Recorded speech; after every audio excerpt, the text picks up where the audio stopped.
Using the ball back to Jason Robinson. Now can the left winger attack from here? Stays on his feet. Onto the halfway line.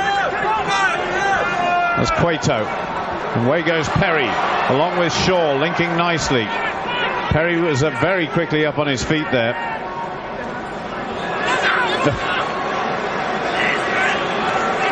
captain there being bundled off the ball. Sheridan picks up. So does Vickery. Sheridan once more. And USA to be penalised, I think. This time we'll see Ollie Barkley have a little potted goal there.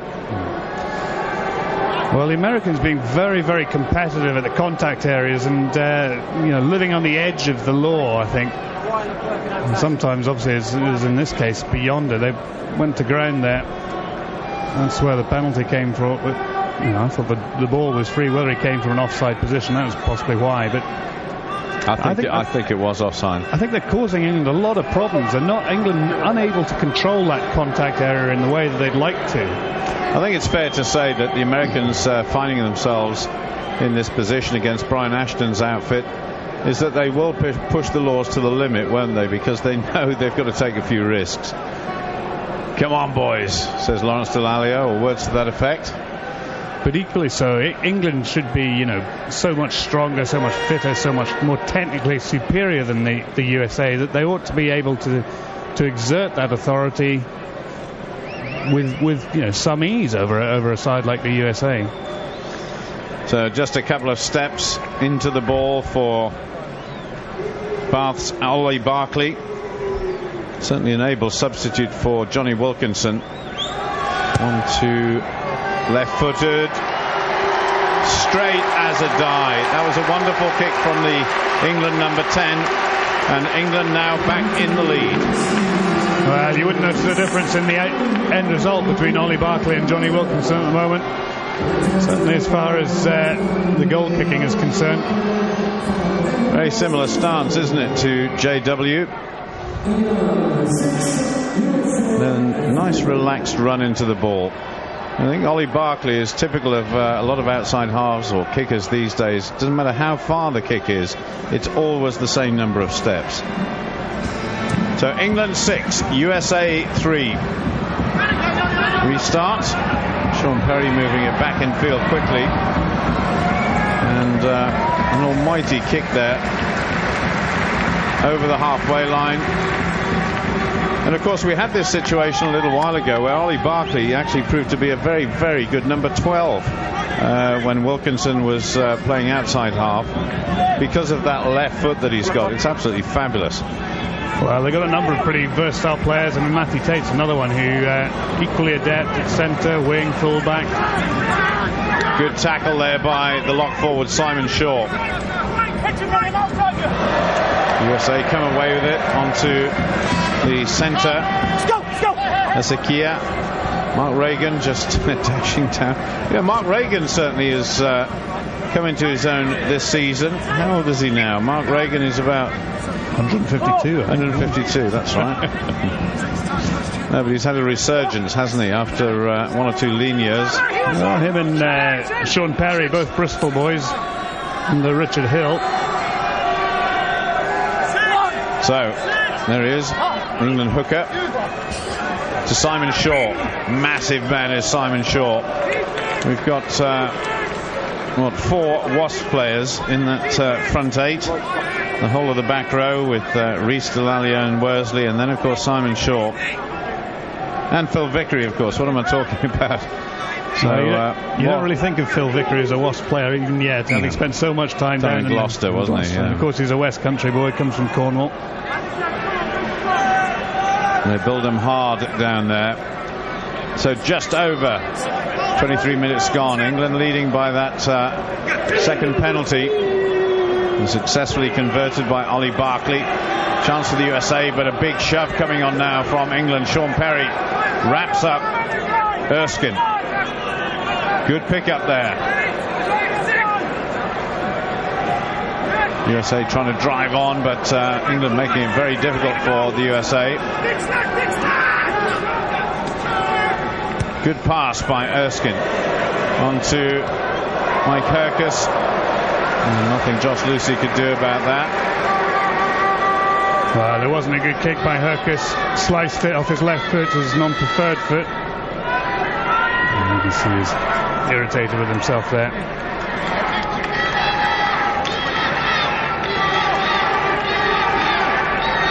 So a chance for Mark Reagan to hit his marker in the centre. Will it be Shaw? Will it be Kay? Or will it be Worsley at the back? Simon Shaw at the front, Worsley right at the back, Ben Kay in between the two. It goes to Lawrence Dallaglio, in fact, the man I didn't mention. Now the rolling maul by England. Just trying to turn USA one way, then the other. They're going to the right. It's gone loose. There is Tom Rees. Perry away to Barkley. Little kick across there looking for Robinson. Robinson takes it. Now he's got support with Cueto, but USA quick to close down there. Very quick succession. England three-quarters, the USA three-quarters actually closed down Robinson and Cueto.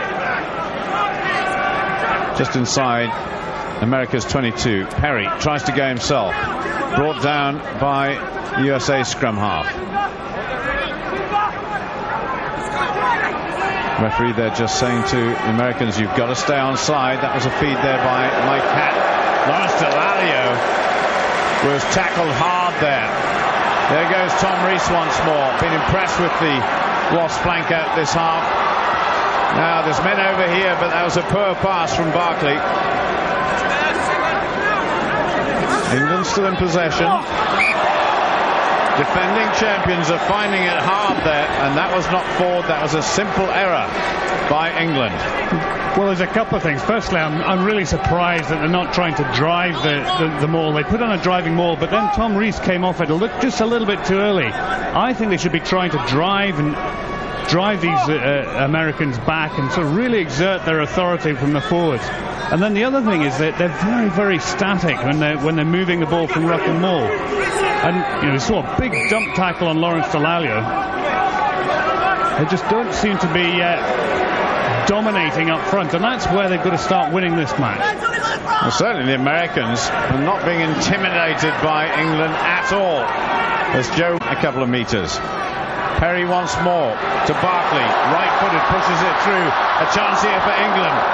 The ball couldn't quite be gathered in there, but still problems for the USA. Brilliantly taken by Chris Wiles.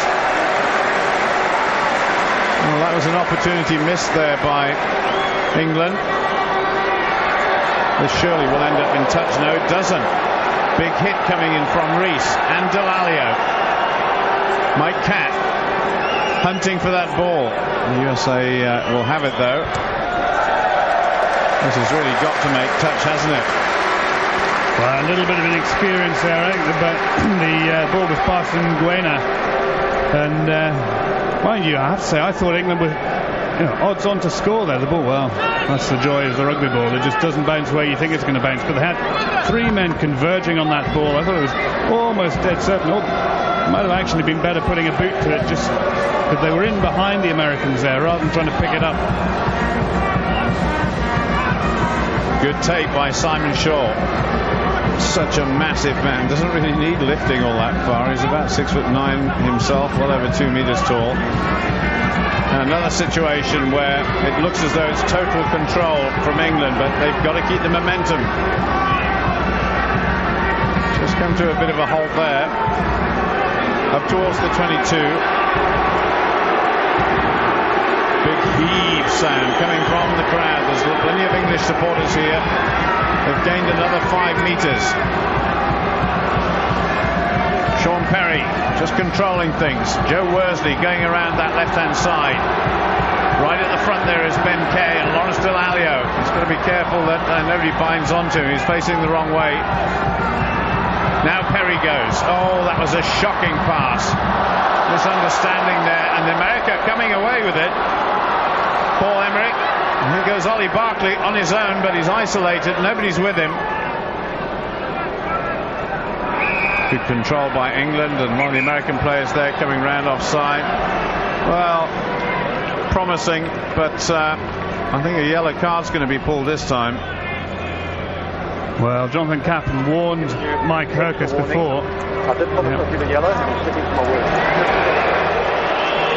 Yeah, he didn't mess about, the referee, does he? Asakir there, shaking his head, but he must have known that he was taking risks there. Well, there was a daft penalty to give. I mean, they're obviously so fired up, the Americans are trying to get in and stop quick ball being released. But it was a daft penalty. It's just over the top. You just get the feeling, though, David, that England really should have scored a try from the amount of possession they've just had. Well, there was a statistic that flashed up a second ago which said they'd had 74% of the territorial advantage, and they've had a lot of possession as well. I don't think they probably had 74% possession, but they've had a lot of the territory, a lot of the possession, and yet they're only 6-3, probably 9-3 points ahead now with 30 minutes on the clock. Well, certainly Brian Ashton and his team will not be happy. Meanwhile, Ollie Barkley trying to add the extra 3 points for England. Nice kick, nice result. England 9, USA 3. Well, that may cause the USA some problems. Asakir in the sin bin. Of course, an inside centre, so it's a question of probably taking one of their back row players. Todd Clever or Louis Stanfield, putting them into the midfield, which, I mean, England really should start to try and capitalise on this and over the next 10 minutes and see if they couldn't score a try through the midfield somehow. A quick switch of direction there by the captain, Mike Hercus, but out on the full, so they'll have to come back to the middle. Only just under 9 minutes to go till Jonathan Kaplan will blow the whistle for half-time. Well, this is an ideal scenario. Scrum in the middle, big blind side, big open side, a flanker probably somewhere. Knowing Johnny Wilkinson and how meticulous he is in terms of his game, I'm sure he'll be sitting there on the sidelines thinking, if I'm in a situation, that is precisely what I do. He's a great reader of the game as well as being a good exponent of it. And I think what Johnny Wilkinson does, certainly in early parts of games, he tries to control the game by his kicking. You know, he's such a great tactical kicker, whether it's an up and under, whether it's the grubber, or whether it's kicking for the corners, just to put pressure on and try and make the opposition play from 30 yards from their line. Problem still in the front row there. Staying on the kicking theme, I don't think we've there we go, 75% territory to England, but you know, we've hardly seen Ollie Barkley put boot to ball at all. He put a little grubber through, but England tried to play with the ball in hand. A little bit of blood on Phil Vickery's temple, and nothing too serious for the England captain. Now then, what can they do here? A little chip over the top by Mike Catt. That's meant for Josh Lucy, but it was always going out. I think that was a poor choice by the England centre. Rob Andrew certainly will not want to be in the position of somebody who is director of performance in rugby at the RFU for a team that receives a lot of criticism, certainly not at the end of this match, but in the whole of the World Cup. So he'll be quite concerned about this early performance from England, but hopefully he'll be just thinking, as the rest of the England team will, they're just going to settle into it, and that's what all English supporters hope. Owen Lentz there has a problem. Another American player born in South Africa and now has taken up residency in the USA. This guy, of course, Mr. Dalio, of course, eligible to play for Italy as well as England. I think he made the right decision. So a slight hold up. One of the substitutes there ready to come on if required. It certainly has been an intriguing start to Rugby World Cup 2007. The French still smarting from their defeat by Argentina, but there's a long, long way to go in this tournament. So the throw-in from Owen Lentz is recovered, and that was a good bit of stealing there by Ben Kay. Didn't quite come off. Simon Shaw on the deck there. Some big American forwards, aren't there? Well, they like the stakes over there, don't they?